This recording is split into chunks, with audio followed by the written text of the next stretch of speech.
మా రామానుజన్ స్వామిని మేము అమెరికా తీసుకెళ్ళాం మాతో.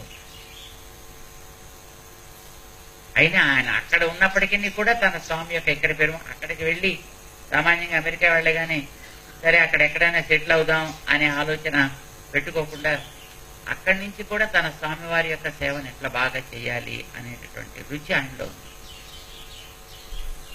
నిజానికి రాజకీయాల్లోనో లేకపోతే శ్రద్ధ కలిగినటువంటి భక్తులు ఎంతో మంది ఉండేటటువంటి ప్రాంతాలున్నా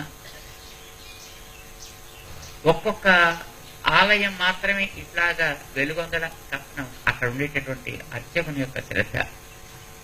మీ దగ్గర అలాంటి మంచి అర్చక స్వామి రామానుజన్ స్వామి దొరికారు. ఆయన వెరీ డెడికేటెడ్ పర్సన్. ఈ స్వామి యొక్క కైంకర్యమే తన యొక్క జీవిత ధ్యేయంగా పెట్టుకుని చక్కగా చేస్తున్నాడు.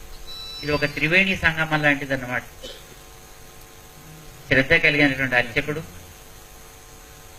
ప్రోత్సహించి సేవలు బాగా చేయించాలనుకునే ఉత్సాహం కలిగినటువంటి మీలాంటి పెద్దలు, దాన్ని వినియోగించుకుని శ్రద్ధగా భగవంతుని సేవించుకుంటూ స్వామి వైభవాన్ని పెంచేటటువంటి భక్తగణం.